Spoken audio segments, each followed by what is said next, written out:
सुरक्षित नाहीये, म्हातारी बाई सुरक्षित नाहीये. बाई चालली गेली, त्याच्यावर किती जणांनी काय काय केलं त्यांनी कोणाला समजलं नाही. 7 वर्षापासून एक बी पाय त्यांना इथं ठेवलेला नाही. आज काय आले ते सुरक्षित नाही, आमच्या आया सुरक्षित नाही, आमच्या आज्या सुरक्षित नाही. इथे महाराष्ट्रात एवढ्या भर चौकातली बाईसोबत असं व्हावं. खरंच लाज वाटते मला. एकदम लाज वाटते या स्त्री कोणाची.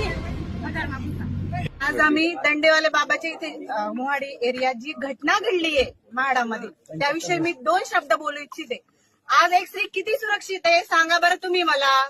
नाही, अजिबात सुरक्षित नाहीये. 2 वर्षाची मुलगी सुरक्षित नाहीये आणि नाहीये, म्हातारी आजी सुरक्षित नाहीये. काय चाललंय महाराष्ट्रात. माझं सरकारला एकच विनंती आहे, अशा लोकांना फक्त एकच शिक्षा द्या. त्यांचं भर चौकात कापून फेकलं गेलं पाहिजे.